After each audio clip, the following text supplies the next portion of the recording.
Olá, eu sou a professora Ellen Cordeiro Bento da Silva, professora de Fisiologia da Universidade Federal Rural de Pernambuco, dando continuidade à nossa disciplina e ao conteúdo do sistema endócrino.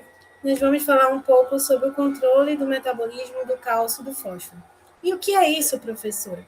São todos os mecanismos envolvidos na manutenção dos níveis de cálcio e de fósforo em nosso organismo, e que, por sinal, é uma função endócrina, é um mecanismo de controle endócrino, que envolve basicamente três hormônios: o calcitriol, a calcitonina e o PTH.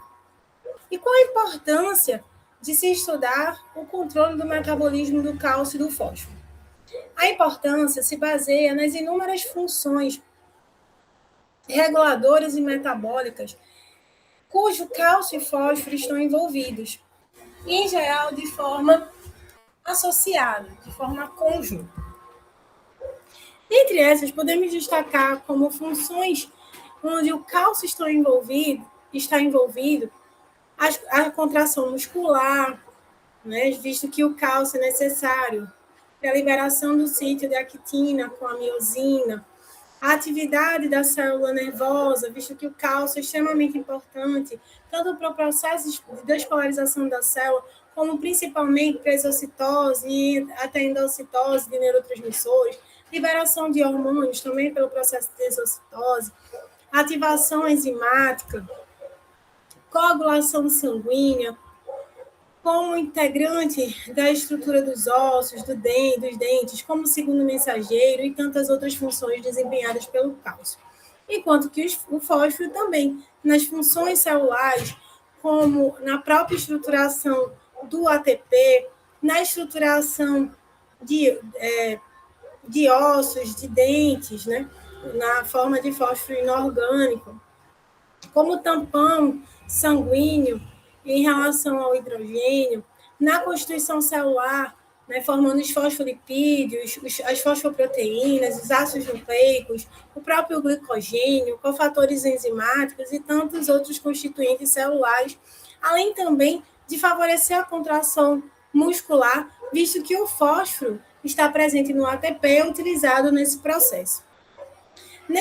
Dessa forma, o controle do metabolismo do cálcio e fósforo, ou seja, os mecanismos controladores do cálcio e fósforo, dos níveis de cálcio e fósforo no organismo, são essenciais para a manutenção de todas essas funções orgânicas e são baseados nos mesmos princípios.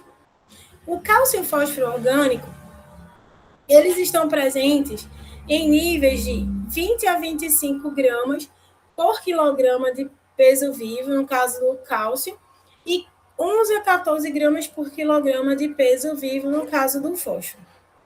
Onde 99% do cálcio está presente, né, está concentrado nas estruturas ósseas, e 85% do fósforo apenas na forma de cristais de hidroxiapatita, que são cristais de fósforo, cálcio e água.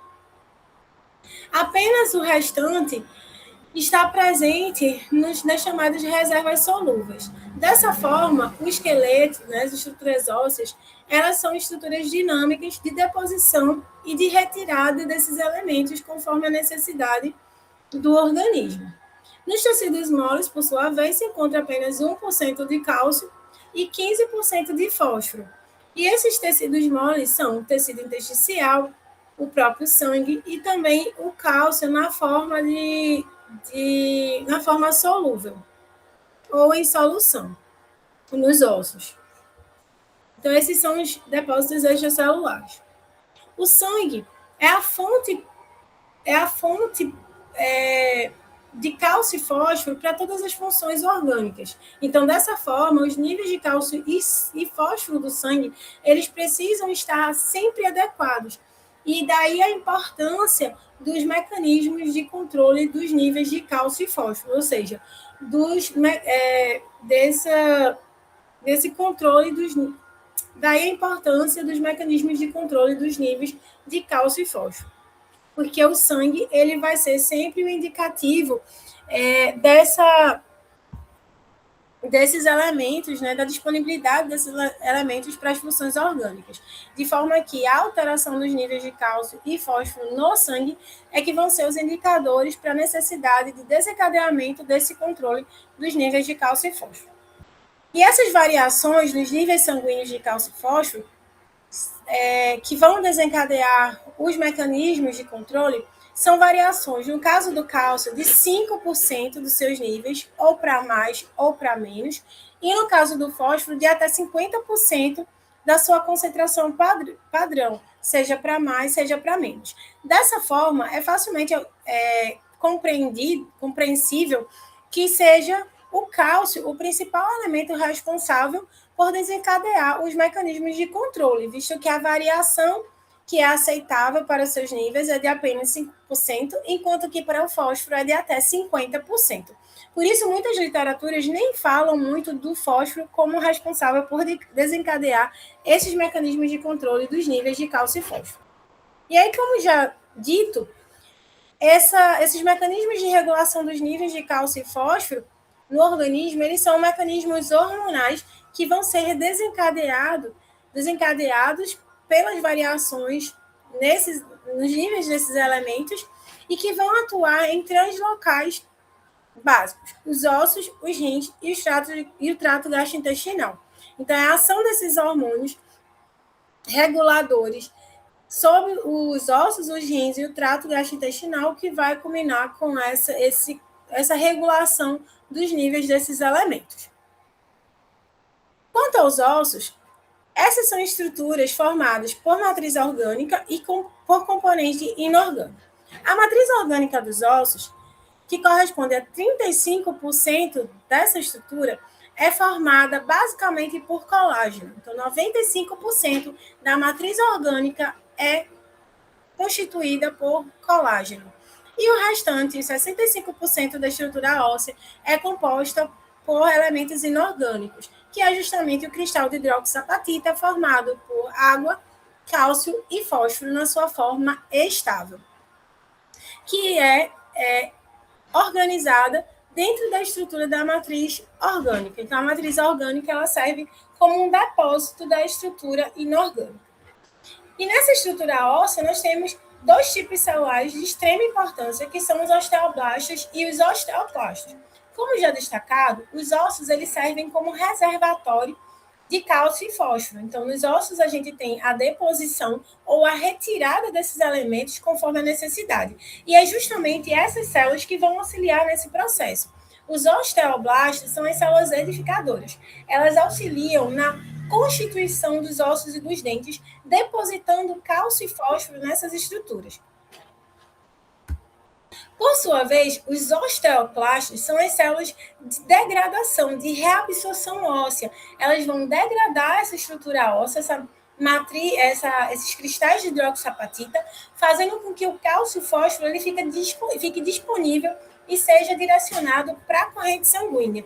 Então, em momentos em que há necessidade de aumentar os níveis desses elementos no sangue, os osteoclastos eles são células cruciais, porque eles vão degradar os ossos, né, esses cristais de hidroxiapatita dos ossos, e vão disponibilizar esses elementos na corrente sanguínea. Então, aqui, justamente marcando essa funcionalidade dos osteoclastos e osteoblastos.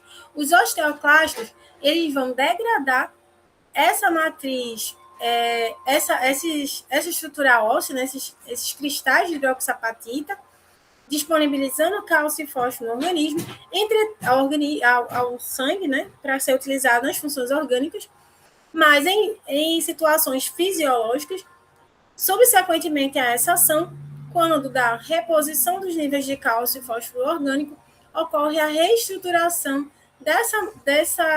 desses ossos pelos osteoblastos.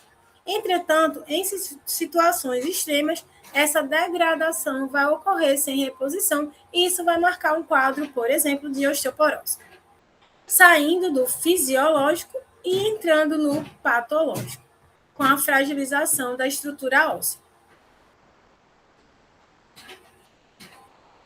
Além da porção estável, o osso possui também uma porção solúvel, que já foi citada. Então, nessa porção solúvel, não existem cristais de hidroxapatita, mas sim o cálcio solúvel, ou seja, o cristal de cálcio na forma amorfa, na forma disponível.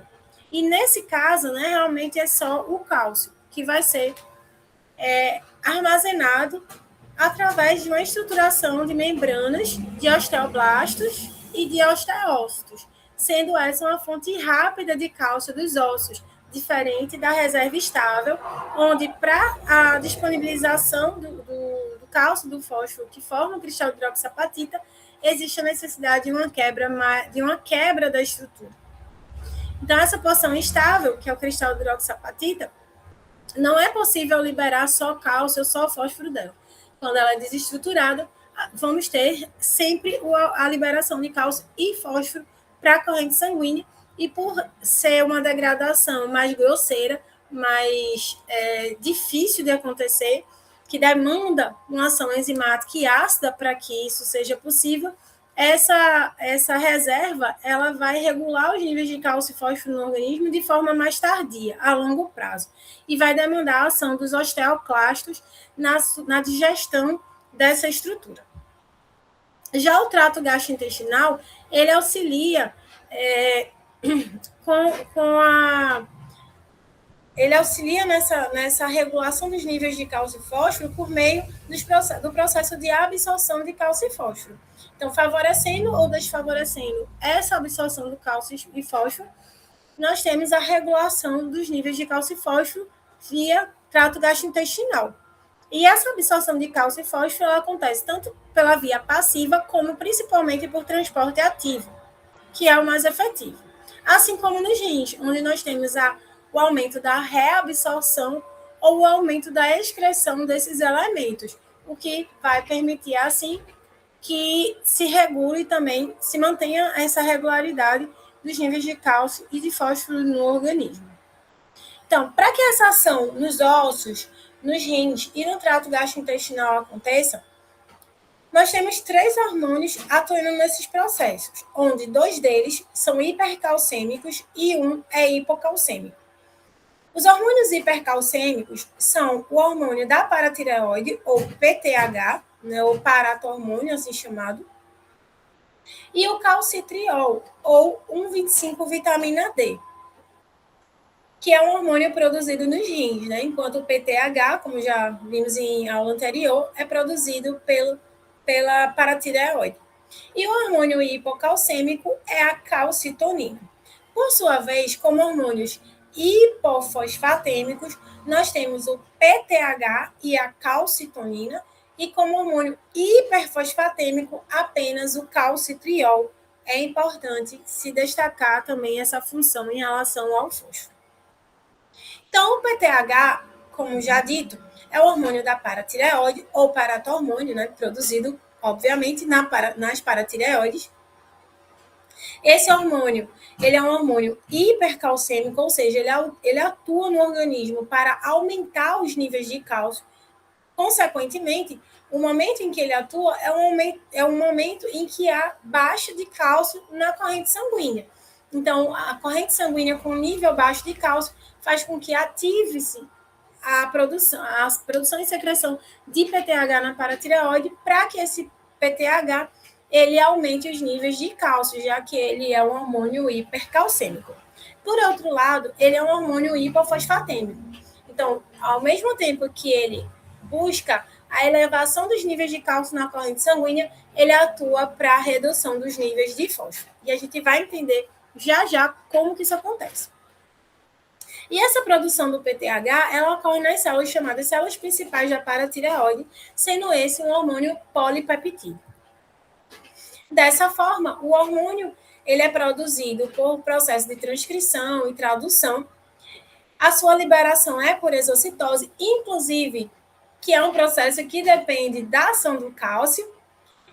Ele tem uma meia-vida na corrente sanguínea muito curta, de 5 a 10 minutos, que é só realmente o tempo de atuar para essa regulação mais rápida dos níveis de cálcio e fósforo e desencadear, né, um processo mais duradouro, que a gente vai ver como ele faz isso mais para frente, e aí ele vai ser metabolizado no fígado e liberado via urina.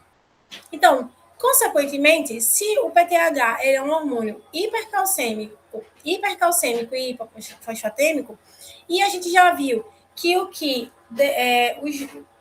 realmente vai desencadear esses processos de regulação é o cálcio, por conta da variação muito pequena, de 5%, enquanto que o fósforo é de 50%, o mecanismo que realmente vai desencadear a liberação do PTH, a secreção do PTH das paratireoides, é a diminuição do nível de cálcio na corrente sanguínea, para menos de 5%, né? A variação além de 5% aceitável pelo nosso organismo. Então, dessa forma, com essa queda, vão ser sensibilizados receptores nas paratireoides e nos rins, que vão combinar com o aumento dessa secreção do PTH, do paratormônio, lá nas paratireoides, e esse paratormônio vai ter por ação, como a gente já falou, aumentar os níveis de cálcio na corrente sanguínea e diminuir os níveis de fósforo nessa corrente sanguínea, nesses fluidos extracelulares. E como que o PTH consegue fazer isso? O PTH ele consegue fazer esse aumento do cálcio e, por sua vez, a diminuição do fósforo, atuando sobre os ossos e sobre os rins. Além disso, por ele promover a secreção do calcitriol, ele tem um efeito indireto sobre o trato gastrointestinal. Na verdade, não é ele, é o calcitriol que ele estimulou a produção. Então, cuidado com isso, que o PTH não atua no trato gastrointestinal, tá? Ele atua aumentando a síntese do calcitriol. E aí, o que o PTH vai fazer nos ossos? O efeito inicial do PTH nos ossos é sobre a reserva solúvel, é sobre a reserva de cálcio mais fácil. Então, ele vai aumentar a permeabilidade na membrana osteoblasto-osteócito e vai favorecer essa saída do cálcio, né? E aí é realmente só cálcio, para a corrente sanguínea, para aumentar os níveis de cálcio, já que o cálcio na corrente sanguínea está baixo. E, secundariamente, ele vai agir, né, tardiamente, lá na reserva cristais de hidroxapatita, na reserva estável desse osso, através da ativação dos osteoclastos. Então, na verdade, ele inativa os osteoblastos e ele combina com a ativação dos osteoclastos, fazendo com que ocorra a proliferação dessas células e o aumento da sua atividade, que é através da liberação de conteúdo enzimático e ácido, que causa a degradação da estrutura óssea, que causa a osteólise, que é a reabsorção óssea com liberação de cálcio e de fósforo para a corrente sanguínea. No caso dos rins, o PTH ele vai atuar, lembra que o PTH ele tem a função de aumentar os níveis de cálcio e diminuir o de fósforo.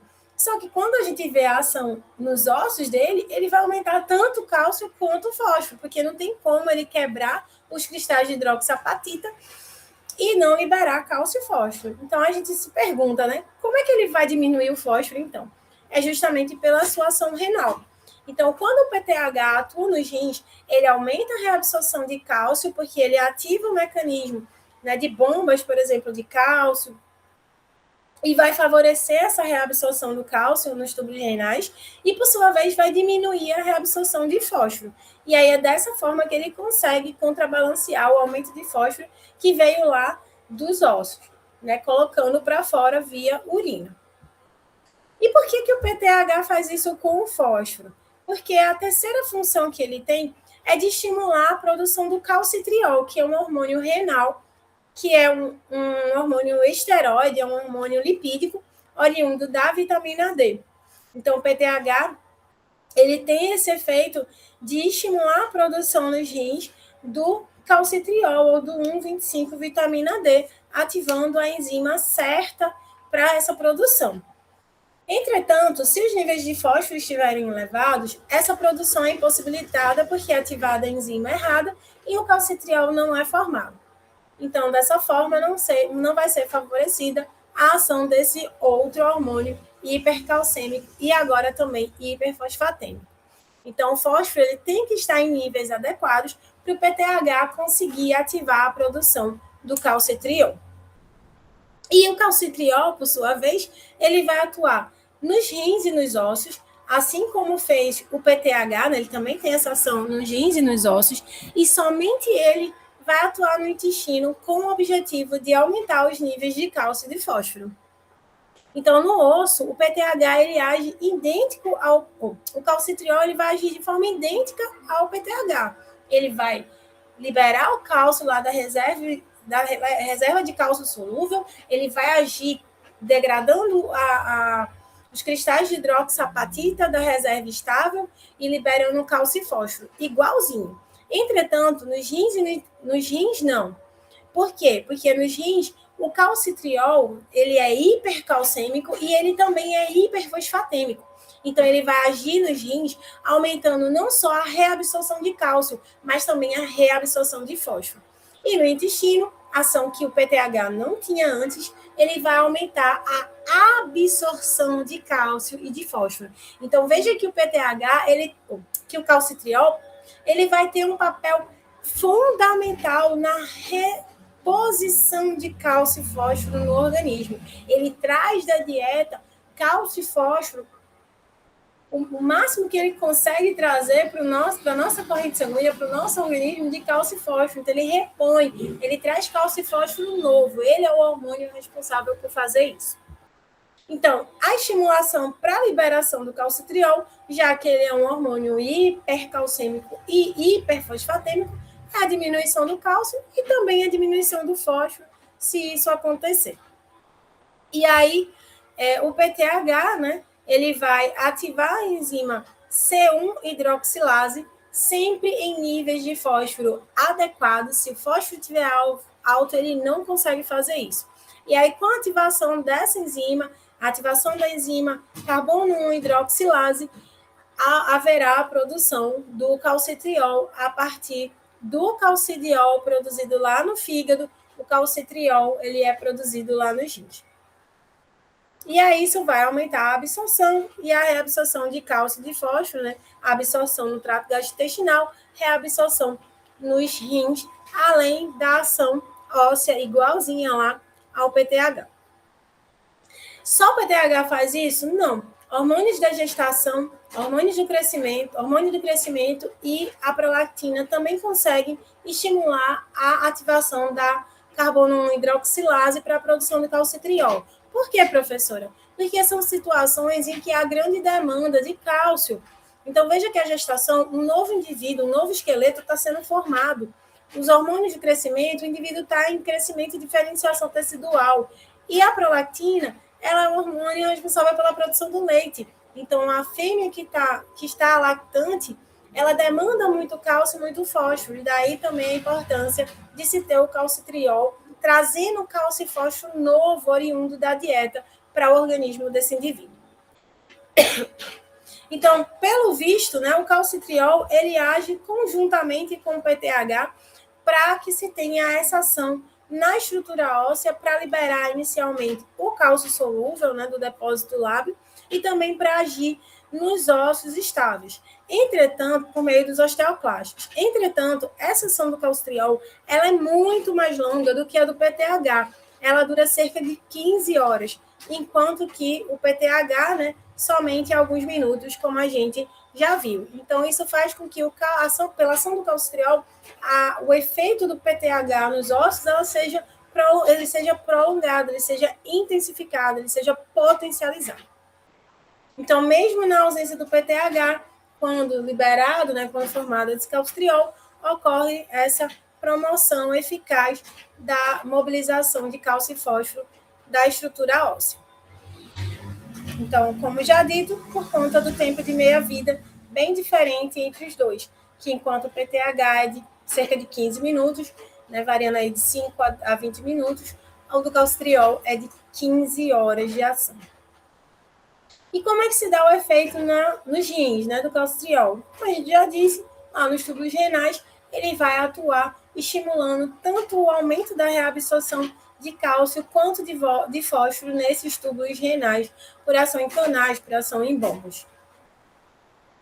E no trato gastrointestinal, também aumentando aí a absorção do nível de cálcio e fósforo, favorecendo também a ação em canais, a ação em bombas, e ainda, né, estimulando a produção da calbindina, que é uma proteína que vai auxiliar nesse transporte do cálcio no trato gastrointestinal.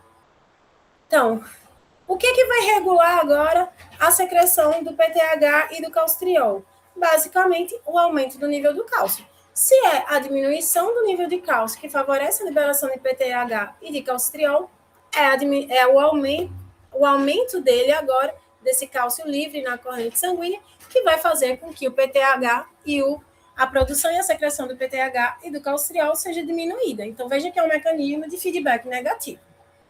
Por sua vez, como hormônio hipocalcêmico e hipofosfatêmico, a gente já disse que a gente tem a calcitonina, hormônio peptídico, que é produzido nas células C ou células parafoliculares da tireoide. E aí, esse hormônio hipocalcêmico e hipofosfatêmico, ele também vai atuar, assim como o calcitriol, nos 3 locais de ação: nos ossos, nos rins e no trato gastrointestinal, só que com função completamente oposta ao calcitriol e parcialmente oposta ao PTH. Visto que... Por que é parcialmente oposta, professora? Porque nos rins ele também causa a liberação, né, a excreção do fósforo. Então, não é completamente oposta ao do PTH. Ele tem essa similaridade aí na ação renal. Então, qual é o efeito da calcitonina nos ossos? É só a gente imaginar. Então, a calcitonina, o estímulo para a secreção dela é o aumento do nível de cálcio e fósforo. Então, ela jamais pode estimular a degradação óssea. Então, ela vai ser, ao invés de ativar os osteoclastos, como o PTH e o calcitriol, ela vai inativar. Ela vai inativar as células de degradação e ela vai ativar a célula de edificação, que é o osteoblasto, fazendo com que haja a reposição do cálcio na reserva solúvel, com que haja a formação dos cristais de hidroxapatita na reserva estável. Então, ela vai pegar todo o cálcio e fósforo que puder e vai jogar na reserva óssea, reestruturando esse osso. E no trato gastrointestinal? Se os níveis de cálcio e fósforo no organismo estão altos, o que a calcitonina vai fazer no trato gastrointestinal é diminuir a absorção de cálcio e fósforo, inclusive agindo contrariamente à produção e ação da calbindina. E da mesma forma nos rins. Se os níveis de cálcio e fósforo estão altos na corrente sanguínea, esse excesso ele vai ser excretado via urina. Por quê? Porque a calcitonina ela vai inibir o processo de reabsorção renal de cálcio e de fósforo. Assim como os hormônios envolvidos aí nos eventos de gestação, lactação e crescimento, eles estimulam a liberação do calcitriol, eles também estimulam a liberação da calcitonina, para manter-se um equilíbrio entre as duas ações. Por quê, professora? Porque é só a gente pensar. Se houvesse apenas a estimulação da secreção do calcitriol, nós poderíamos chegar até uma ação tão intensa do calcitriol que poderia ter uma osteoporose nesse indivíduo. Então, a calcitonina ela vem para contrabalancear. Então, toda vez que o PTH, o calcitriol, eles agem nesse organismo, a gente tem a quebra, consequentemente, da reserva óssea, o aumento da absorção intestinal, o aumento da reabsorção renal e, consequentemente, os níveis de cálcio e fósforo tendem a elevar. Então, com essa elevação, quem é estimulada? A calcitonina.